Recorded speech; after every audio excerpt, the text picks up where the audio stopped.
Hello दोस्तों, मधुबन हिंदी में आप सभी का स्वागत है। आज हम पढ़ेंगे वाक्य के भेद। इससे पहले हम थोड़ा सा कल वाली क्लास का रिवाज करते हैं।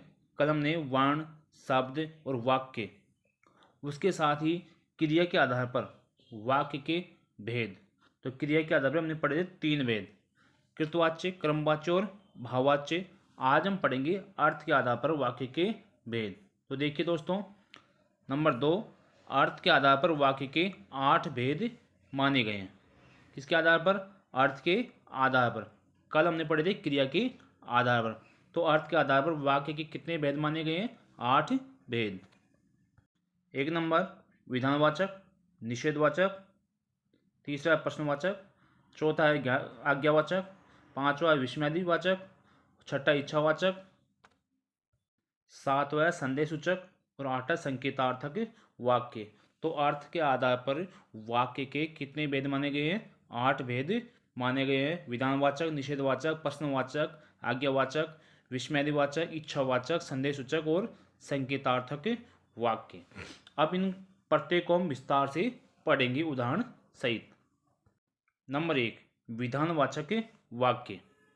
नंबर 1, विधानवाचक वाक्य की जिस वाक्य में किसी काम या बात का होना पाया जाता है वह विधानवाचक वाक्य कहलाता है। कि जिस वाक्य में किसी काम या बात का होना पाया जाता है वो विधानवाचक वाक्य कहलाता है। सामान्य रूप से जैसे मैं खाता हूँ, तो इसमें क्या हो रहा है? काम का होना। सगुन मेरी सहेली है, तो ये क्या हो गया? बात का होना।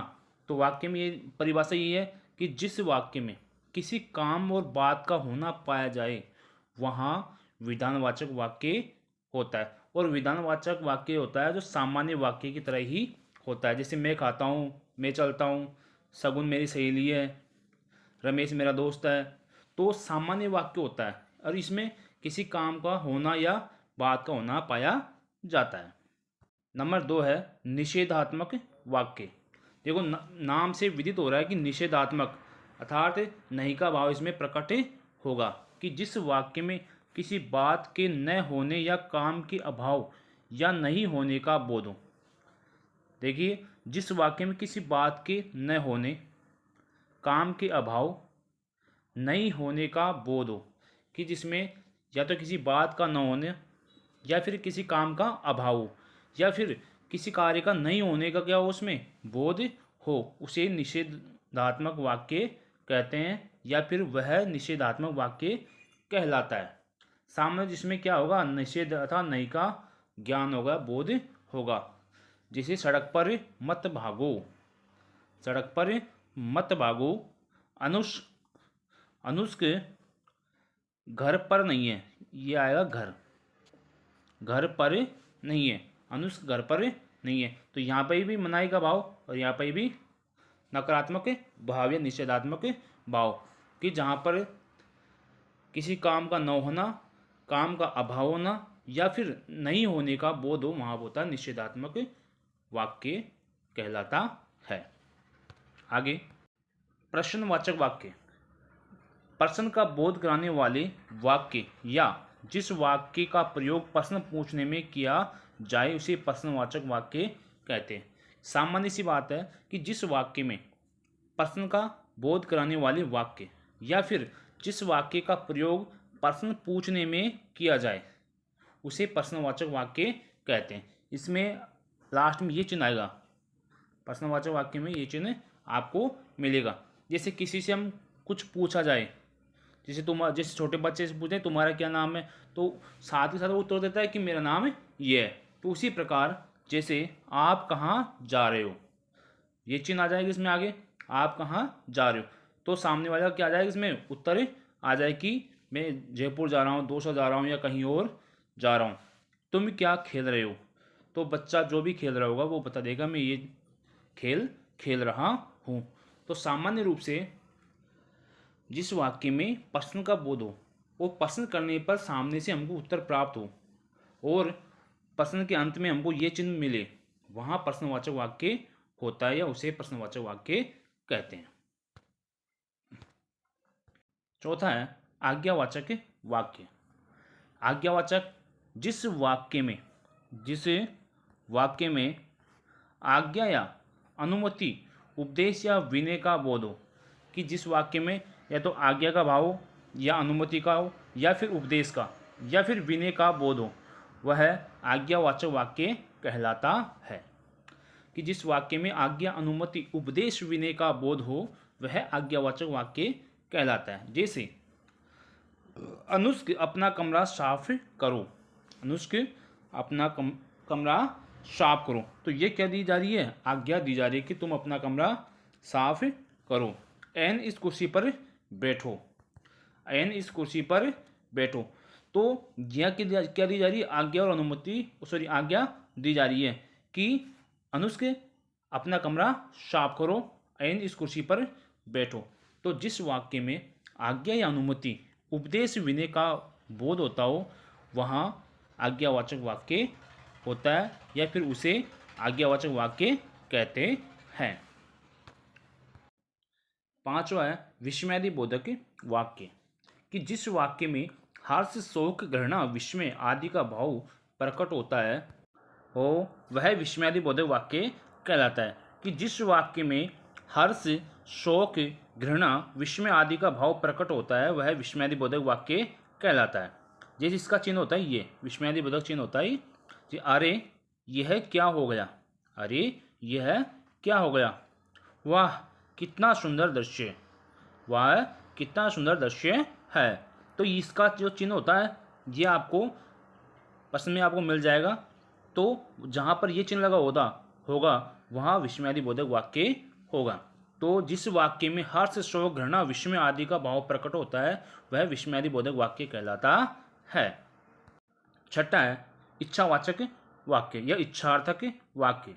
कि जिस वाक्य में किसी आशीर्वाद, इच्छा, कामना का बोध हो, उसे इच्छावाचक वाक्य कहते हैं। कि जिस वाक्य में किसी इच्छा, आशीर्वाद, कामना का बोध हो, उसे इच्छावाचक वाक्य कहते हैं। कि जिसमें या तो किसी के द्वारा आशीर्वाद दिया जा रहा हो, या फिर अपनी इच्छा व्यक्त की जा रही हो, तो वहाँ पर होता है इच्छावाचक या इच्छार्थक वाक्य। जैसे ईश्वर सबका भला करे, यह है इच्छा, ईश्वर सबका भला करे, आपका जीवन सुखमय हो, ईश्वर सबका भला करे, आपका जीवन सुखमय हो। तो ये वाक्य कहलाएंगे इच्छावाचक वाक्य। कि जिसमें व्यक्ति के द्वारा किसी को आशीर्वाद देना, अपनी इच्छा व्यक्त करना, या किसी कामना का बोध होना, वहाँ इच्छावाचक वाक्य होते हैं।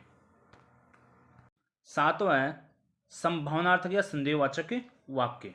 कि जिसमें संदेह प्रकट हो, जिस वाक्य में किसी काम के पूरा होने में संदेह या संभावना का भाव प्रकट हो, उसे संदेहवाचक वाक्य कहते हैं। कि किसी कार्य के पूरा होने में अथवा कार्य संपूर्ण होने में संदेह का भाव आ रहा हो, यानी मन में संदेह की स्थिति उत्पन्न हो रही हो, या काम में संदेह उत्पन्न हो रहा हो, वहाँ होता है संदेहवाचक वाक्य। जैसे शायद वे कल आए, शायद वे कल आए, तो इसमें क्या है? संदेह, आ भी सकते हैं और नहीं भी आ सकते हैं। हो सकता है कल तक मौसम ठीक हो जाए, मौसम खराब है, अब इसमें संभावना व्यक्त की जा रही है कि हो सकता है कि कल तक मौसम ठीक ही हो जाए। ये निश्चित नहीं है कि कल तक मौसम ठीक ही होगा या नहीं होगा, लेकिन क्या हो रही इसमें संभावना व्यक्त की जा रही है कि हो सकता है कि कल तक मौसम ठीक ही हो जाए। इसी प्रकार दोस्तों, जहाँ पर वाक्य में संदेह का भाव हो या संभावना, किसी भी प्रकार की संभावना प्रकट की जा रही हो, वहाँ पर संदेहवाचक वाक्य होता है।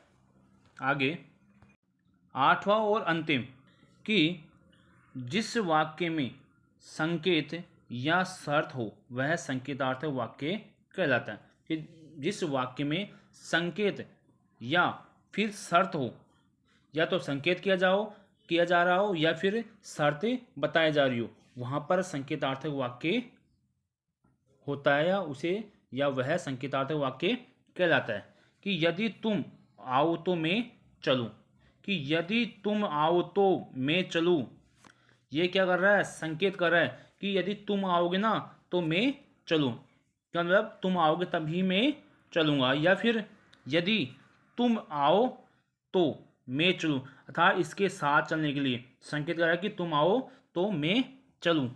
वर्षा न होती तो फसल सूख जाती। अब ये भी क्या किया जा रहा है संकेत कि अगर वर्षा नहीं होती ना तो क्या हो जाती, फसल सूख जाती।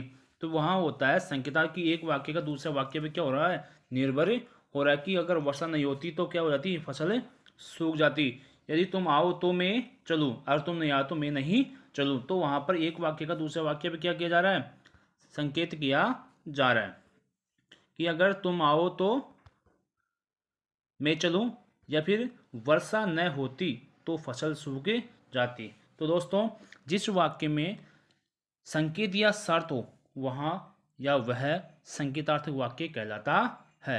दोस्तों आज हमने अर्थ के आधार पर वाक्य के 8 भेदों को अच्छी तरह समझाया, पढ़ा है। आशा करता हूँ कि क्लास आपकी अच्छी तरह समझ में आई होगी। अगर क्लास अच्छी लगी तो लाइक शेयर एवं सब्सक्राइब जरूर करें। जय हिंद, जय भारत।